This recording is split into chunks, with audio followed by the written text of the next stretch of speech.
හයි hello ළමයි ඔයාලට අද මම පොඩි වැඩකට ගියා. ඉතින් මම එක්කම දැක්ක ඇනිමේට් එක තියෙනවා. ඉතින් මට පොඩ්ඩක් හිතුණා ඇනිමේට් එක පැත්තට ඔළුව දාලා බලලා ඉන්න. ඇනිමේට් එකේ මගේ ලිස්ට් එකෙත් ගොඩක් ඉන්නවා ඇනිමි ලවර්ස්ලා. ගොඩක් ගේම් ගහන අය තමයි ඉතින්. ඉතින් ඇනිමේට් එක ඇතුළට යනකොට ඔය වගේ තමා තියෙන්නේ.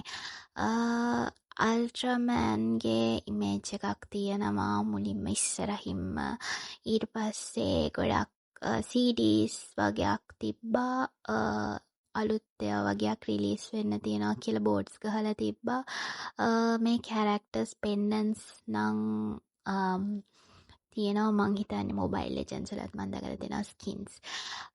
ඉතින් මං වැඩියේ ලොකුවට ඇනිමි බලන්නේ නැති කෙනෙක් නිසා මම කැරක්ටර්ස් ගැන විස්තර කරන්න නම් දන්නේ නැහැ.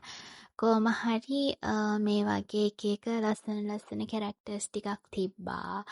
ඉතින් ඔය විදියට මං උඩට ගියා. උඩ තට්ටුවේ තියෙනවා පොත්.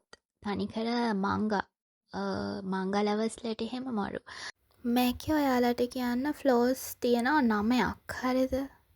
ෆ්ලෝස් 9 තියෙන ඔය විදියට තමා. ඉතින් ඒකේ ඉවර වෙලා අපි පොඩ්ඩක් උඩ තට්ටුවට ගියා. ඒකේ ඇඳුම් ඒවා මේවා තියෙනවා. ඉතින් මේක අපි පොඩි කාලේ ආසාවෙන් බලපු කතාව මතකද? සොනික්. ඉතින් ඒකේ වගේකුත් තිබ්බා එතන. ඊට පස්සේ පොත් තිබ්බා.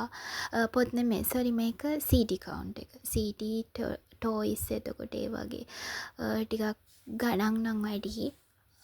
ඉතින් ඒ වගේ එක පොත් මෙතන ඔක්කොම කලවමේ තියෙන්නේ. මෙතන මේ කැරක්ටර්ස් වගේක් තිබ්බා. ඉතින් මෙතන කැරක්ටර්ස් ගැන ඉන්ට්‍රොඩක්ෂන් එකක් දෙනවා. ඒ කියන්නේ යාළගේ අලුත් එකක් රිලීස් වෙනවා. ඒක ගැන කියන්නේ. මෙතන එක කී ටැග් චුටි අයිටම් වගේක් තිබ්බා. ඉතින් ඔය තියෙන්නේ මම එතන තිබ්බ ලස්සන පික්චර්ස් 4ක් එක්ක මම කැරක්ටර්ස් වල නම් දන්නේ නැහැ ඇත්තටම කියන්න. යාළුවත් එක්ක වීඩියෝස් ටිකක් ගත්තා. මේ වගේ මංගා පොත් ගොඩාක් තිබ්බා.